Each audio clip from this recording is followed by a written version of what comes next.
Pak, kalau itu menjadi situs yang bersejarah dilindungi oleh pemerintah, berarti ada dana yang turun untuk merawat itu berarti? Ya setiap bulan ada pengambilan dari itu pemerintah. 3 bulan sekali. Alhamdulillah lah Buat operasional lah ya. Boleh tahu nggak Pak kira-kira berapa nilai dari dana itu selama 3 bulan itu, setiap 3 bulan jumlahnya? ya sekitar saya sih kalau menerima uang cuma 2 juta. 2,5 juta untuk 3 bulan. Nah itu digunakan untuk perawatan apanya aja Pak di situ? Itu untuk gaji Gaji Bapak. kalau itu perawatan Lain lagi ya? akan merawat terus itu Oke. untuk beli sapu, beli cangkul, terus beli bangke apa namanya. Itu Bapak mengajukan sendiri ya? Mengajukan Kadang-kadang dikasih sepatu. Nah itu apakah batu yang bertumpang itu hasil karya manusia, ditumpuk oleh manusia, atau alam Pak itu? Kalau melihat struktur batunya itu sebetulnya hasil karya manusia, Pak. Manusia. Hasil karya manusia. Tapi dengan istilahnya dengan mereka mencari jenis batuan yang sama antara yang di atas tumpuannya dengan yang di bawah yang tumpuannya itu. Jenis batuannya pun sama, Pak. Iya. Jadi menurut sebagian ahli arkeologi ya mungkin itu difungsikan seperti itu mungkin dulu ada maknanya tersendiri ya istilahnya sama arkeologi itu belum bisa tergali secara dalam ya apa kaitannya dengan misalnya kehidupan atau apapun itu jelas pasti ada fungsinya ada keperuntukannya karena nenek moyang kita tidak mungkin menempatkan batu itu dengan cuma-cuma betul. Dengan Pasti ada maksudnya. pasti ada maksud dan tujuannya itu seperti itu mungkin apakah menumpang kehidupan ini semakin berat atau bagaimana dengan beban yang tinggi tapi dia yang di bawahnya kecil bisa menumpang seperti itu bisa aja dimaknakan seperti itu banyak juga memaknakan seperti itu.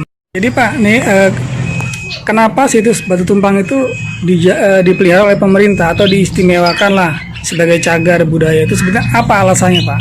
Jadi alasannya karena itu merupakan sebuah artefak atau sebuah benda tinggalan masa lalu yang difungsikan oleh masyarakat dulu atau nenek moyang kita sebagai tempat ritual atau tempat pemujaan khusus. Itu pada masa Neolitikum berdasarkan hasil analisis para ahli arkeolog ya. Bahwa tempat itu adalah merupakan tempat tinggalan di masa lalu. Berarti pernah ada penelitian dari arkeolog Pak di situ? Betul, Pak. Kapan tuh Pak yang kamu boleh tahu? Itu bukan dari awal sekarang aja, itu bahkan dari tahun 1863. Oh, dari zaman arkeolog Belanda dulu. Data dari Belanda itulah yang jadi dasar oleh para peneliti kita supaya dilanjutkan penelitian. Dari sanalah data-data itu sebenarnya dijadikan suatu landasannya. Makanya kenapa Batu Tumpang tersebut dinyatakan sebagai benda cagar budaya dan dilindungi oleh pemerintah atau dijadikan aset pemerintah Kabupaten Bogor. Itu Pak. Nah, terus masa-masa kesininya pada masa-masa era Pajajaran atau sekitar abad 15-16 itu tempat itu dinyatakan oleh masyarakat setempat juga sebagai singgasana Rangga Gading. Nah, kita tidak sendiri itu masalah singgasana Rangga Gading itu apakah yang namanya rajanya Rangga Gading kita juga nggak tahu. Tapi masyarakat setempat, tokoh-tokoh masyarakat setempat menyatakan sebagai singgasana Rangga Gading. Oh, berdasarkan cerita rakyat setempat. Betul. Nah, tapi bukti-bukti otentik yang mengarahkan itu tetap sama tujuannya adalah untuk tempat pemujaan juga, Pak. Tapi Rangga Gading itu sempat jadi sebenarnya ditobatkan di sana. Kalau mungkin menurut orang kita, mereka mendoakannya di sana untuk kesuksesannya beliau sebagai mungkin apa dulu mungkin kalau sekarang seperti mungkin bupati lah apa ya untuk istilahnya pejabat wilayah-wilayah daerah atau daerah-daerah Pajajaran.